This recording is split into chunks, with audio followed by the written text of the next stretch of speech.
ഹരേ കൃഷ്ണ. സർവം ശ്രീകൃഷ്ണാർപ്പണമസ്തു. ജയ് ശ്രീ രാധേ രാധേ. എല്ലാവർക്കും മധുരാമൃതത്തിലേക്ക് സ്വാഗതം. ജയ്തു ജയ്തു ദേവോ ദേവകീ നന്ദനോയം, ജയ്തു ജയ്തു കൃഷ്ണോ വൃഷ്ണിവംശപ്രദീപഃ, ജയ്തു ജയ്തു മേഘശ്യാമള കോമളാംഗോ, ജയ്തു ജയ്തു പൃഥ്വീ ഭാരനാശോ മുകുന്ദ. ഹരേ കൃഷ്ണ. അപ്പോൾ ഇന്ന് ഭഗവാന്റെ തന്നെ വ്യത്യസ്തമായ ഒരു കഥയുമായിട്ടാണ് ഞാൻ വന്നിരിക്കുന്നത്. നമ്മൾ ഭഗവാനെ വേണുഗോപാലനെന്നും ബാലഗോപാലനെന്നും ഒക്കെ സ്നേഹത്തോടെ വിളിക്കും. അതിനൊക്കെ ഭഗവാൻ ഓരോരോ ലീലകളും ഉണ്ടായിരുന്നു. എന്നാൽ ഭഗവാനെ തന്നെ സാക്ഷി ഗോപാൽ എന്നുകൂടെ ഒരു വിളിപ്പേരുണ്ട്. അത് വളരെ വിചിത്രമായ ഒരു സംഭവ കഥയുടെ അടിസ്ഥാനത്തിലാണ് ഭഗവാൻ സാക്ഷി ഗോപാലായത്. അപ്പോൾ സാക്ഷി ഗോപാൽ സത്യഭാതി ഗോപിനാഥ് ക്ഷേത്രം എന്ന പേരിലും ഒറീസയിലെ തന്നെ പുരി ഭുവനേശ്വർ ഹൈവേയിൽ ഈ ക്ഷേത്രം സ്ഥിതി ചെയ്യുന്നുണ്ട്. ശരിക്കും ജഗന്നാഥപുരിയുടെ മാതൃകയിലാണ് ഈ ക്ഷേത്രവും നിർമ്മിച്ചിരിക്കുന്നത്. ഭഗവാൻ ശ്രീകൃഷ്ണൻ്റെ തന്നെ പൗത്രനായ വജ്രനാഭ മഹാരാജാവായിരുന്ന സമയത്താണ് ഈ ക്ഷേത്രത്തിൻ്റെ പ്രതിഷ്ഠ നടത്തിയത് എന്നാണ് പറയുന്നത്. അപ്പോൾ ശരിക്കും പറഞ്ഞു കഴിഞ്ഞാൽ എന്താണ് ഭഗവാൻ സാക്ഷി പറയാനായിട്ട് വന്ന ആ ഒരു കഥ, എങ്ങനെ ഭഗവാൻ സാക്ഷി ഗോപാലായത് എന്നതാണ് പറയാൻ പോകുന്നത്. പണ്ട് പണ്ട് പണ്ട് വളരെ പണ്ട് വിദ്യാനഗരത്തിൽ ഒരു വൃദ്ധ ബ്രാഹ്മണനും ഒരു ചെറുപ്പക്കാരനായ ബ്രാഹ്മണനും ഒരു തീർത്ഥയാത്ര പോവുകയുണ്ടായി. അതായത് തീർത്ഥയാത്ര എന്ന് പറയുമ്പോൾ ഇപ്പോൾ നമ്മൾ ഫ്ലൈറ്റിലും ട്രെയിനിലും കാറിലും ബസ്സിലും ഒക്കെ പോവുമെങ്കിൽ പണ്ട് തീർത്ഥയാത്രകൾ നടത്തിക്കൊണ്ടിരുന്നത് കാൽനടയായിട്ടായിരുന്നു. ദിവസങ്ങളും മാസങ്ങളും എന്തിന് വർഷങ്ങൾ തന്നെയും ഒരു തീർത്ഥയാത്ര പൂർത്തിയാക്കുവാൻ എടുക്കുമായിരുന്നു. അപ്പോൾ ഈ ഒരു യാത്രയിൽ ഇവർ രണ്ടുപേരും അവിചാരിതമായിട്ടാണ് കണ്ടുമുട്ടിയത്. അപ്പോൾ ആ വൃദ്ധ ബ്രാഹ്മണന് ഒരുപാട് ധനവും സമ്പത്തും ഒക്കെയുള്ള ആഠ്യത്വമുള്ള ഒരു തറവാടിലെ ആളായിരുന്നു ആ ബ്രാഹ്മണൻ. എന്നാൽ ആ യുവാവാകട്ടെ വളരെ ദരിദ്രനായിരുന്നു. പക്ഷേ ശരിക്കും ബുദ്ധി ഉള്ള ഒരാളായിരുന്നു, വിവേചന ബുദ്ധിയും ഉണ്ടായിരുന്നു. കാര്യങ്ങളെല്ലാം എന്താണ് ശരി എന്താണ് തെറ്റ് എന്നൊക്കെ വേർതിരിച്ചറിയാൻ പറ്റുന്ന ഒരു യുവാവായിരുന്നു അദ്ദേഹം. എന്നാൽ രണ്ടുപേരും പരമഭക്തരുമായിരുന്നു. അവർ കാശിയൊക്കെ സന്ദർശിച്ചു. അത് കഴിഞ്ഞ് പതുക്കെ പതുക്കെ മധുരയിലേക്ക് അവർ പോയി. മധുര നഗരത്തിലെത്തിയപ്പോൾ അവിടെ ഭഗവാന്റെ ലീലകളാടിയ ഒരുപാട് സ്ഥലങ്ങളുണ്ടായിരുന്നു. വളരെ പതുക്കെ പതുക്കെ രണ്ടുപേരും ഓരോരോ സ്ഥലങ്ങളായി കണ്ടു. പക്ഷേ ഈ യാത്രയിലുടനീളം ഒരു പുത്രൻ തൻ്റെ പിതാവിനെ എങ്ങനെയാണ് ശുശ്രൂഷിക്കുന്നത്, അതുപോലെ ഈ ചെറുപ്പക്കാരനായ യുവാവ് ഈ വൃദ്ധ ബ്രാഹ്മണനെ അത്രയും സ്നേഹവും പരിചരണവും കൊടുത്താണ് കൊണ്ടുപോയത്. സഹായം ആവശ്യമായ സമയത്തെല്ലാം തൻ്റെ തോളിലേറ്റിയും വിശ്രമിക്കേണ്ട സമയത്ത് വിശ്രമിച്ചും ഭക്ഷണം കൊടുക്കേണ്ട സമയത്ത് ഭക്ഷണം കൊടുത്തും അങ്ങനെ ശരിക്കും ഈ വൃദ്ധനെ ആ യുവാവ് ഒരു ശിഷ്യൻ ഗുരുവിനെ സംരക്ഷിക്കുന്ന പോലെയോ മകൻ അച്ഛനെ സംരക്ഷിക്കുന്ന പോലെയോ അതുപോലെയൊക്കെ ഒരു സ്നേഹം കൊടുത്താണ് അവർ പോയത്. ആ യാത്രയിൽ ഒടുവിൽ അവർ കേശിഘട്ടും കാളിയഘട്ടും സ്നാനമൊക്കെ ചെയ്തിട്ട് ഇനി ഭഗവാന്റെ തന്നെ ഗോപാലക്ഷേത്രത്തിലാണ് അവരെത്തിയത്. അപ്പോൾ ഗോപാലക്ഷേത്രത്തിലെ ഭഗവാൻ അത്ര ചൈതന്യമുള്ള ഭഗവത് വിഗ്രഹമായിരുന്നു. അതുകൊണ്ട് തന്നെ അവർക്ക് ആ രൂപം കണ്ടിട്ടും അവർക്ക് അവിടെ നിന്ന് പോകാൻ തോന്നിയില്ല. 2-3 ദിവസം ആ ക്ഷേത്ര പരിസരത്ത് തന്നെ അവർ കഴിച്ചുകൂട്ടി. അപ്പോൾ ഈ യുവാവിൻ്റെ ഇത്രയും സ്നേഹവും ആ ഒരു സംരക്ഷണവും ആത്മാർത്ഥതയും ഒക്കെ കണ്ടപ്പോൾ വൃദ്ധ ബ്രാഹ്മണന് ഒരു ആഗ്രഹം തോന്നി. തൻ്റെ മകളെ ഈ യുവാവിന് വിവാഹം കഴിച്ചു കൊടുത്താലോ എന്ന്. ആ ആഗ്രഹം താമസിയാതെ തന്നെ ആ യുവാവിനോട് വെളിപ്പെടുത്തുകയും ചെയ്തു. പക്ഷേ ശരിക്കും ആ യുവാവ് ആ ഒരു വിവേചന ബുദ്ധിയുള്ള ഒരു മനുഷ്യനായിരുന്നു. അതുകൊണ്ട് തന്നെ അദ്ദേഹം അത് സമ്മതിച്ചില്ല. കാരണം അദ്ദേഹം പറഞ്ഞു, ഞാനും താങ്കളും തമ്മിൽ ഒരുപാട് അന്തരമുണ്ട്. ഞാനൊരു ദരിദ്രനാണ്, എനിക്ക് കുലമഹിമയൊന്നുമില്ല. പക്ഷേ താങ്കൾ അങ്ങനെയല്ല, ധനാഢ്യനാണ്. അതുമാത്രമല്ല, കുടുംബമഹിമയും കുടുംബ ബന്ധുക്കളുടെ ആ ഒരു ബലവും ഒക്കെയുള്ള ആളാണ്. ഒരിക്കലും ചേരാത്ത ബന്ധമാണ്. ഇപ്പോൾ ഈ ഒരു അവസ്ഥയിൽ അങ്ങക്ക് ഇത് തോന്നിയാലും ഇതൊരിക്കലും ശരിയായ ഒരു നടപടിയല്ല. അതുകൊണ്ട് അങ്ങനെ ഒന്ന് ചിന്തിക്കണ്ട എന്ന് പറഞ്ഞു. അപ്പോൾ ആ വൃദ്ധന് ഇല്ല, ഇങ്ങനെയും കൂടെ പറഞ്ഞു കേട്ടപ്പോൾ കുറച്ചുകൂടെ മനസ്സിനൊരു തൃപ്തിയായി. കാരണം ഒരുപാട് ആർത്തിയൊന്നും ഇല്ലാത്ത ഒരാളാണ് ഈ യുവാവെന്ന് മനസ്സിലായി. അപ്പോൾ അതുകൊണ്ട് തന്നെ ഇല്ല, തൻ്റെ മകളെ നിനക്ക് തന്നെ കന്യാദാനം ചെയ്തു തരണം എന്ന് ആഗ്രഹിക്കുകയുണ്ടായി. ആ വൃദ്ധൻ അങ്ങനെ ആവർത്തിച്ച് ഉറപ്പിച്ച് പറയുകയാണ്, അവൾ എൻ്റെ മകളാണ്, ഞാൻ തീരുമാനിക്കും അവളെ ആർക്ക് വിവാഹം കഴിച്ച് നൽകണമെന്ന്. അതുകൊണ്ട് തന്നെ ഞാൻ ഉറപ്പിച്ച് പറയുന്നു, മറ്റ് ബന്ധുക്കൾ എന്ത് പറഞ്ഞാലും എനിക്ക് ഒരു പ്രശ്നവുമില്ല, ഞാൻ അവളെ നിനക്ക് തന്നെ വിവാഹം ചെയ്ത് നൽകുന്നു. അപ്പോഴും ഈ യുവാവ് പറയുന്നുണ്ട്, അങ്ങ് അരുതാത്ത തീരുമാനങ്ങളൊന്നും തന്നെ എടുക്കരുത്. ഇപ്പോൾ ഇങ്ങനെ തോന്നും, അമിത സന്തോഷത്തിലിരിക്കുമ്പോഴും അതീവ ദുഃഖത്തിലിരിക്കുമ്പോഴും ഒരിക്കലും തീരുമാനമെടുക്കരുത്. ദശരഥ മഹാരാജാവിന് സംഭവിച്ചത് എല്ലാ പേർക്കും അറിയാവുന്ന കാര്യമാണല്ലോ. അതുകൊണ്ട് തന്നെ അങ്ങ് വളരെ ആലോചിച്ചിട്ട് മാത്രമേ ഈ ഒരു തീരുമാനം എടുക്കാവൂ. അപ്പോഴും വൃദ്ധ ബ്രാഹ്മണൻ പറഞ്ഞു, ഞാൻ വളരെയധികം ആലോചിച്ചു. എനിക്ക് നിന്നെ എൻ്റെ മരുമകനായി തന്നെ വേണം. എൻ്റെ മകളെ നിന്റെ കൈകളിൽ അവൾ സുരക്ഷിതയായിരിക്കും. അതുകൊണ്ട് തന്നെ എനിക്ക് അവളെ നിനക്ക് വിവാഹം ചെയ്ത് നൽകണമെന്നാണ് ആഗ്രഹം എന്ന് പറയുന്നുണ്ട്. വൃദ്ധ ബ്രാഹ്മണൻ്റെ ഒരുപാട് നിർബന്ധത്തിന് ഒടുവിൽ ആ യുവാവ് സമ്മതം മൂളുകയുണ്ടായി. പക്ഷേ അപ്പോഴും അദ്ദേഹം പറഞ്ഞു, താങ്കൾ എന്നോട് ഇങ്ങനെ പറയുന്നത് കൊണ്ട് മാത്രം കാര്യമില്ല. ഒരു വാക്ക് കൊടുക്കുമ്പോൾ, ഒരു പ്രതിജ്ഞ എടുക്കുമ്പോൾ അതിനൊരു സാക്ഷി കൂടെ വേണ്ടേ? അല്ലെങ്കിൽ അതിന് സാധ്യതയില്ല എന്ന് പറയുന്നുണ്ടായിരുന്നു. അപ്പോൾ വൃദ്ധബ്രാഹ്മണൻ പറഞ്ഞു, അതിനിവിടെ ആരുമില്ലല്ലോ, നമ്മൾ മാത്രമല്ലേ ഉള്ളൂ, പിന്നെ ആരാണ് സാക്ഷിയാകുക? അപ്പോഴാണ് യുവാവ് പറഞ്ഞത്, ആരാണ് സാക്ഷിയാകുകയെന്നോ? നോക്കൂ, ഭഗവാൻ അതീവ ചൈതന്യത്തോടു കൂടി ഇവിടെ നിൽക്കുകയാണ്. ഈ ഗോപാല ഭഗവാൻ തന്നെ ആയിക്കോട്ടെ നമുക്ക് സാക്ഷി. ഇദ്ദേഹത്തെ സാക്ഷിയാക്കി അങ്ങെനിക്ക് വാക്ക് നൽകൂ. കാരണം ഒരുപക്ഷെ ഇവിടെ നിന്ന് അങ്ങയുടെ കുടുംബത്തിലെത്തുമ്പോൾ ഇതൊക്കെ മറന്നുപോയാലോ? അപ്പോഴും വൃദ്ധബ്രാഹ്മണൻ ഉറച്ചു നിന്നു, എൻ്റെ വാക്ക് ഞാൻ മാറില്ല. എന്നാലും നീ പറഞ്ഞതുപോലെ ഭഗവാനെ തന്നെ സാക്ഷിയാക്കി ഇതാ ഞാൻ പ്രതിജ്ഞ ചെയ്യുകയാണെന്ന്. അപ്പോൾ ആ യുവാവ് ഭഗവാനോട് പറഞ്ഞു, അല്ലയോ ഗോപാല ഭഗവാനെ, അങ്ങിത് കാണുന്നില്ലേ? നോക്കൂ, എല്ലാത്തിനും സാക്ഷി അങ്ങ് മാത്രമാണ്. എനിക്ക് എപ്പോഴെങ്കിലും ഇതിൽ ഒരു മാറ്റമുണ്ടായേ എനിക്ക് ആശ്രയിക്കാൻ അങ്ങ് മാത്രമേ ഉള്ളൂ. അങ്ങിതെല്ലാം കാണുന്നുണ്ടല്ലോ. അപ്പോൾ എനിക്ക് അങ്ങയെ വന്ന് സാക്ഷി പറയാൻ വിളിക്കേണ്ടി വരും എന്ന് പറഞ്ഞു. ഭഗവാൻ ഒരു പുഞ്ചിരിയോടുകൂടി ആ വിഗ്രഹം അങ്ങനെ അവിടെ നിൽക്കുകയാണ്. അങ്ങനെ ഇവർ ആ ഒരു വാഗ്ദാനങ്ങളൊക്കെ നൽകി സന്തോഷത്തോടു കൂടി തന്നെ ആ തീർത്ഥയാത്ര അവസാനിപ്പിച്ച് തിരികെ തങ്ങളുടെ ഗ്രാമത്തിലേക്ക് തിരിച്ചു പോകുമ്പോഴും ആ യുവാവ് ആ ബ്രാഹ്മണനെ, ആ വൃദ്ധനായ മനുഷ്യനെ അതുപോലെ തന്നെ സംരക്ഷിച്ച് തിരിച്ചു കൊണ്ടുപോവുകയാണ്.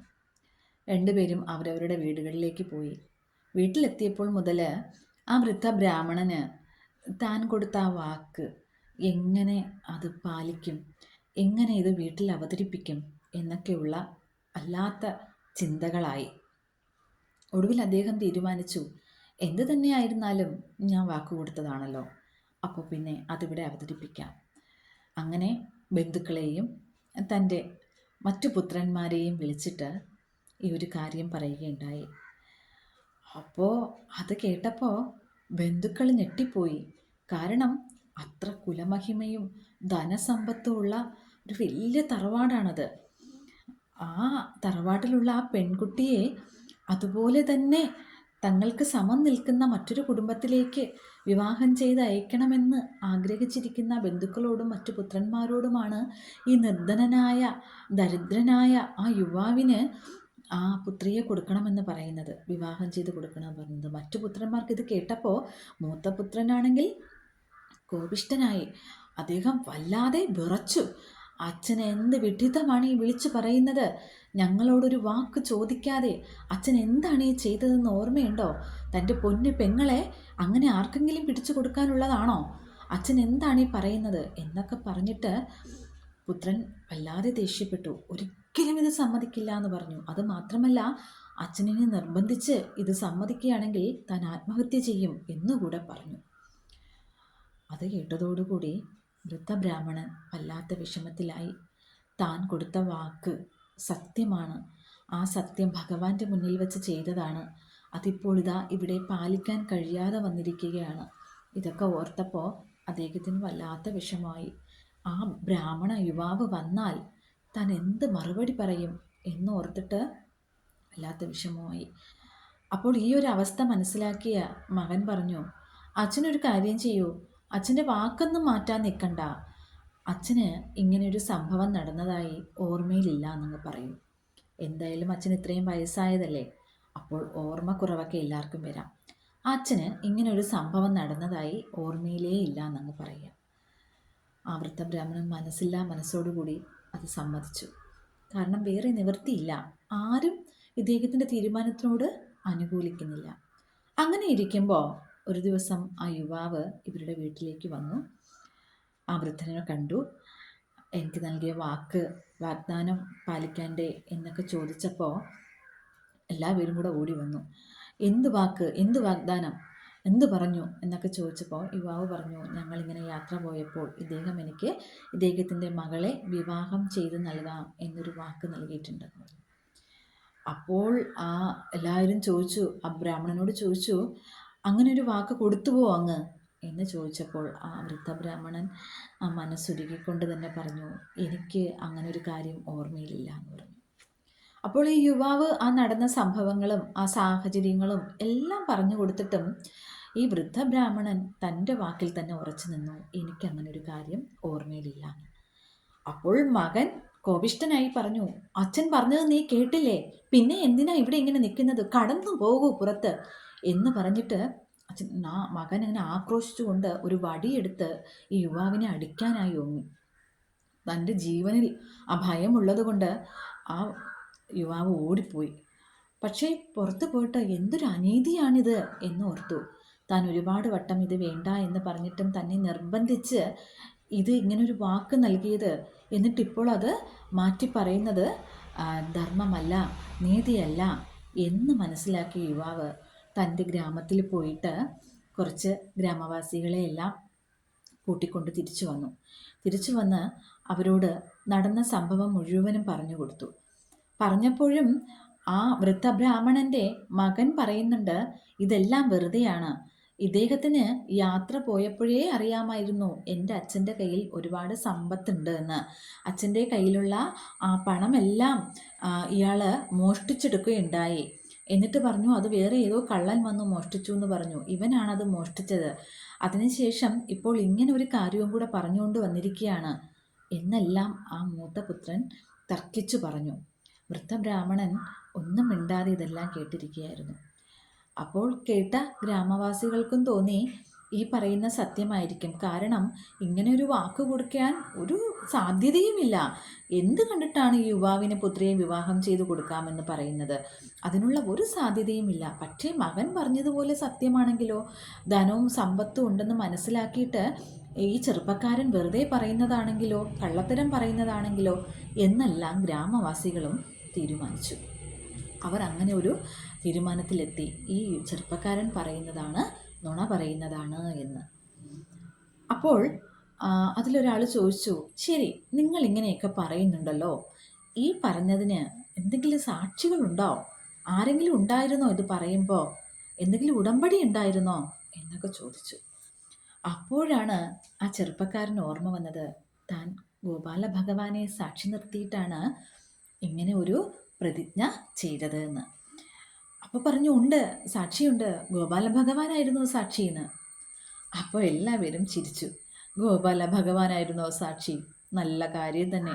ഭഗവാൻ എങ്ങനെയാണ് സാക്ഷി പറയുക എന്ന് ചോദിച്ചു. പക്ഷെ വൃദ്ധ ബ്രാഹ്മണന് മനസ്സിൽ സന്തോഷം തോന്നി. കാരണം തൻ്റെ ഒരു വാക്ക് മാറ്റി പറയേണ്ടി വന്നതിലുള്ള അത്രയും ദുഃഖമുണ്ട്. കാരണം ഭഗവാന്റെ ഒരു ഭക്തനാണ് അദ്ദേഹം. അപ്പോൾ തെറ്റാണ് ചെയ്യുന്നതെന്ന് അറിയാം. പക്ഷെ സാഹചര്യങ്ങൾ അദ്ദേഹത്തിന് മാറ്റി പറയാൻ പറ്റുന്നുമില്ല. എന്നാൽ ഭഗവാനാണ് സാക്ഷി എന്ന് പറഞ്ഞപ്പോൾ അദ്ദേഹത്തിൻ്റെ മനസ്സിലൊരു ആശയം വന്നു. ഭഗവാൻ എന്തെങ്കിലും ഒരു വഴി കാണും. തൻ്റെ ഈ ഒരു ധർമ്മസങ്കടത്തിൽ നിന്നും തന്നെ രക്ഷിക്കാൻ ഭഗവാൻ എന്തെങ്കിലും ഒരു വഴി കാണുമെന്ന്. അപ്പോൾ വൃദ്ധ ബ്രാഹ്മണൻ തന്നെ പെട്ടെന്ന് പറഞ്ഞു, എന്നാൽ പോയി ഭഗവാനെ കൂട്ടിക്കൊണ്ടുവരൂ, ഭഗവാൻ വന്ന് പറയട്ടെ, എങ്കിൽ ഈ പറഞ്ഞതുപോലെ തന്നെ ചെയ്യാമെന്ന്.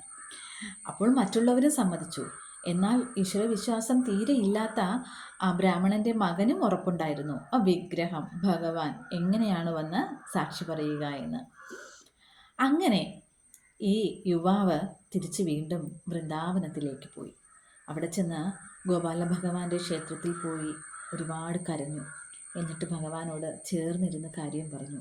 ഭഗവാനെ, അന്ന് ഇവിടെ വെച്ച് ഇങ്ങനെ ഒരു വാക്ക് പറഞ്ഞില്ലേ, ഭഗവാനല്ലായിരുന്നോ സാക്ഷിയായിട്ടുണ്ടായിരുന്നത്? നോക്കൂ, ഇപ്പോൾ അദ്ദേഹം വാക്ക് മാറ്റി പറയുകയാണ്. എനിക്കാരുമില്ല സാക്ഷി പറയാനോ തുണയായിട്ടോ. എല്ലാവരും എന്നെ അവിശ്വസിക്കുകയാണ്, എന്നെ ശിക്ഷിക്കാൻ ഒരുങ്ങുകയാണ്. ഞാൻ എന്ത് തെറ്റാണ് ഭഗവാനെ ചെയ്തത്? അതുകൊണ്ട് ഭഗവാൻ എൻ്റെ കൂടെ വരണം, എൻ്റെ കൂടെ വന്നിട്ട് ഭഗവാൻ സാക്ഷി പറയണം എന്ന് പറഞ്ഞു. ഭഗവാന് തൻ്റെ ഭക്തൻ്റെ ആ നിസ്സഹായ അവസ്ഥയും ആ ഭക്തിയും ഭഗവാന്റെ മനസ്സിൽ പതിഞ്ഞു. ഭഗവാൻ പറഞ്ഞു, അല്ലയോ ഭക്തവത്സല, അല്ലയോ ഭക്ത, ഞാൻ ഭക്തവത്സലനാണ്. നിനക്ക് സംഭവിച്ചതിൽ എനിക്കും ദുഃഖമുണ്ട്. പക്ഷേ ഞാൻ എങ്ങനെയാണ് വന്ന് സാക്ഷി പറയുക? ഞാനൊരു വിഗ്രഹമല്ലേ എന്ന് ചോദിച്ചു ഭഗവാൻ.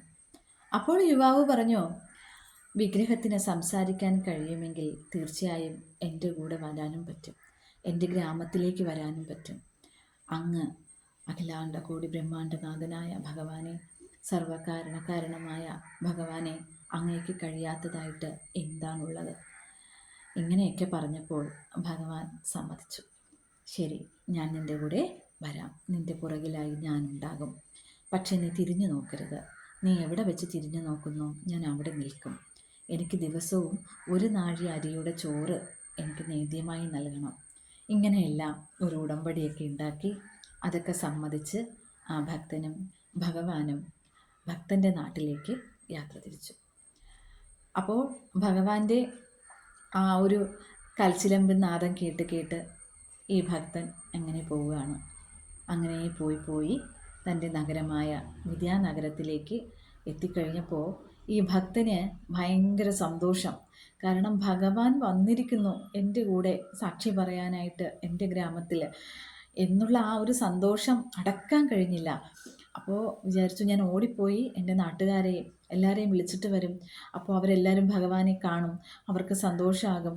അപ്പോൾ ഒരു സംശയം, ഞാൻ അവരെയെല്ലാം കൂട്ടിയിട്ട് വരുമ്പോൾ ഭഗവാൻ ഇവിടെ ഉണ്ടാകില്ലേ എന്ന ഒരു സംശയം തോന്നിയപ്പോൾ ഈ ചെറുപ്പക്കാരൻ പതുക്കെ തിരിഞ്ഞു നോക്കിയപ്പോൾ ഭഗവാൻ പറഞ്ഞു, ഇനി ഞാൻ വരില്ല, ഞാൻ ഇവിടെ നിൽക്കുകയാണ്.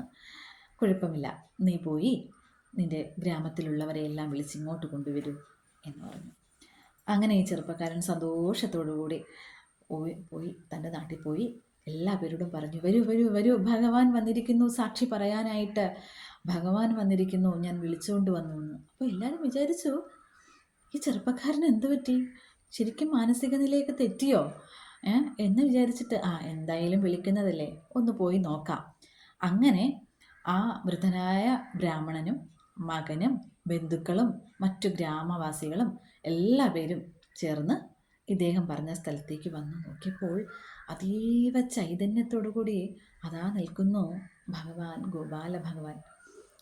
അപ്പോൾ ഭഗവാനെ കണ്ട് എല്ലാവരും സാഷ്ടാംഗം പ്രണമിച്ചു. അപ്പോൾ എല്ലാവർക്കും മനസ്സിലായി ഈ യുവാവ് പറഞ്ഞത് സത്യമാണെന്ന്. ആ വൃദ്ധ ബ്രാഹ്മണനും സന്തോഷമായി. ഇനി ഇതിൽ കൂടുതലൊരു തെളിവും ഇല്ല, ഭഗവാൻ വന്നു സാക്ഷി പറയാനായിട്ട്. അങ്ങനെ ഭഗവാൻ അവർക്ക് എല്ലാ അനുഗ്രഹങ്ങളും നൽകി ആ വിവാഹം മംഗളമായി നടന്നു എന്നുള്ളതാണ്. അതിനുശേഷം ഭഗവാൻ 2 ഭക്തരെയും ഭഗവാന് അത്രമേൽ വാത്സല്യമുണ്ട്. അതുകൊണ്ട് തന്നെ പറഞ്ഞു, നിങ്ങൾ 2 പേരും എൻ്റെ ഉത്തമ ഭക്തന്മാരാണ്. നിങ്ങൾക്ക് എന്ത് വരമാണ് വേണ്ടത് ചോദിച്ചുകൊള്ളൂ എന്ന് പറഞ്ഞു. അപ്പോൾ അവർ പറഞ്ഞു, ഞങ്ങൾക്ക് വേറെ വരങ്ങളൊന്നും വേണ്ട, എന്നും ഈ നാടിന് അനുഗ്രഹമായി അങ്ങ് ഇവിടെ തന്നെ കുടികൊള്ളണം എന്നാണ് അവരാവശ്യപ്പെട്ടത്. അതാണ് അന്നത്തോടുകൂടി അവിടെ ഭഗവാൻ സാക്ഷി ഗോപാലായിട്ട് അവിടെ കുടികൊള്ളുകയാണ്. ശരിക്കും പുരി ഭുവനേശ്വർ ഹൈവേയിൽ സാക്ഷി ഗോപാൽ ക്ഷേത്രം അങ്ങനെ അവിടെ സ്ഥിതി ചെയ്യുന്നു. അന്നത്തെ മഹാരാജാവ് ഒരു ക്ഷേത്രം പണിതു ഭഗവാന് വേണ്ടിയിട്ട്. അങ്ങനെ ഭഗവാനെ ആ ക്ഷേത്രത്തിൽ ഉള്ളിൽ പ്രതിഷ്ഠിച്ചു. പിന്നെ അതിൻ്റെ ശരിക്കുമുള്ള ആ ഒരു കർമ്മം ചെയ്തത് ഞാൻ പറഞ്ഞല്ലോ, ശ്രീകൃഷ്ണ ഭഗവാന്റെ പൗത്രനായ വജ്രനാഭ മഹാരാജാവായിരുന്ന സമയത്താണ് അവിടെ പ്രതിഷ്ഠയൊക്കെ നടത്തി അത് ശരിക്കും സാക്ഷി ഗോപാൽ ക്ഷേത്രമാക്കി അത്രയും വിപുലീകരിച്ചത് എന്ന് പറയുന്നുണ്ട്.